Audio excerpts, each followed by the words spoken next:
বিষয়ে আরো জানাতে আমাদের সাথে যুক্ত হচ্ছেন সহকর্মীরা। শুরুতেই যাব দিনাজপুরে, সেখান থেকে যুক্ত আছেন সহকর্মী ফখরুল হাসান পলাশ।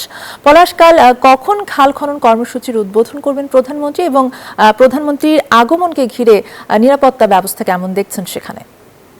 অর্থে আপনাকে একটু জানিয়ে রাখি, দিনাজপুরের কাহারোল উপজেলার সাহাপাড়া খাল সেটি কিন্তু আগামীকাল প্রধানমন্ত্রী তারেক রহমান সেখানে আসবেন, সশরীরে সেখানে কিন্তু উদ্বোধন করবেন। এরই মধ্য দিয়ে কিন্তু বাংলাদেশের 53টি খাল খনন যে কর্মসূচি সেটি কিন্তু আসলে উদ্বোধন হয়ে যাবে এবং একযোগে কিন্তু সব জায়গায় কিন্তু এই খাল খনন প্রক্রিয়া শুরু হবে। এবং আরেকটি তথ্য আপনাকে জানিয়ে দিই, তারপরেই কিন্তু সেখান থেকে রওনা দিয়ে তিনি কিন্তু দিনাজপুর শহরের শেখ ফরিদ কবরস্থানে আসবেন এবং এখানে তার নানি এবং নানা, খালা এবং অন্যান্য আত্মীয় স্বজনের যে কবর রয়েছে সেটি কিন্তু জিয়ারত করবেন। এবং পাশাপাশি তিনি কিন্তু দিনাজপুর গোরে শহীদ বড় মাঠে সেখানে কিন্তু একটি মিলাদ মাহফিল এবং যেটি রয়েছে ইফতার মাহফিলে তিনি কিন্তু এখানে যুক্ত হবেন এবং এখানে কিন্তু সুধী সমাবেশ এবং স্থানীয় নেতাকর্মীদের সাথে কিন্তু তিনি ইফতার করবেন বলে আমরা কিন্তু জানতে পেরেছি এবং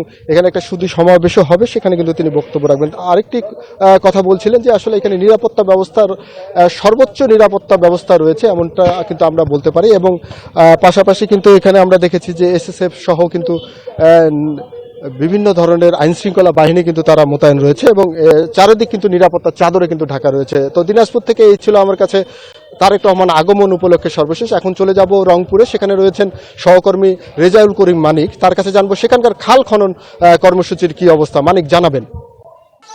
ধন্যবাদ পলাশ। আসলে সারা দেশের রংপুরের মানুষও মুখে উচ্ছ্বাসিত হয়েছে তারেক রহমানের খাল খনন কর্মসূচিকে কেন্দ্র করে। তারা বলছেন যে অর্থাৎ রংপুর অঞ্চলে, বিশেষ করে রংপুরে 3-4টি খাল থেকে শুরু করে এবং লালমনিরহাট এবং কুড়িগ্রাম যেসব খাল রয়েছে, কালকে এই রংপুরে পানি সম্পদ প্রতিমন্ত্রী ফরহাদ হোসেন আজাদ আসবেন গঙ্গাচড়ায়। সেখানে একটি খালের অর্থাৎ তিনি খননের উদ্বোধন করবেন। এই খাল খননের মধ্য দিয়ে রংপুর অঞ্চলের অর্থাৎ যে সবুজ বিপ্লব ঘটবে এমনটাই প্রত্যাশা করছেন রংপুর অঞ্চলের সুশীল সমাজের প্রতিনিধিরা। তারা বলছেন হারিয়ে যাওয়া এবং মরে যাওয়া এবং দখল হওয়া যে খালগুলো এগুলো উদ্ধার হবে এবং বৃক্ষরোপণের পাশাপাশি জলাধার থাকবে স্বাভাবিক এবং শহরের যে পানির যে নিষ্কাশনের ব্যবস্থা সেই যে খাল সেটি ধারণ করবে। সব কিছু মিলে কিন্তু খাল খননের যে কর্মসূচিকে স্বাগত জানিয়েছে রংপুর অঞ্চলের মানুষগুলো। তারা বলছেন যে তারেক রহমান তার বাবার যে দেখানো পথ ধরেই কিন্তু হাঁটছেন।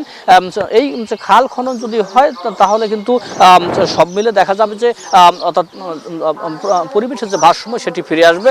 পাশাপাশি অর্থাৎ নগরী থেকে শুরু করে গ্রামের যে সৌন্দর্য সেটিও কিন্তু স্বাভাবিক হবে। এই ছিল আমার কাছে রংপুর থেকে সর্বশেষ খবর। ধন্যবাদ আপনাদের দুজনকেই। খাল খনন কর্মসূচি নিয়ে জানাচ্ছিলেন আমাদের সহকর্মীরা।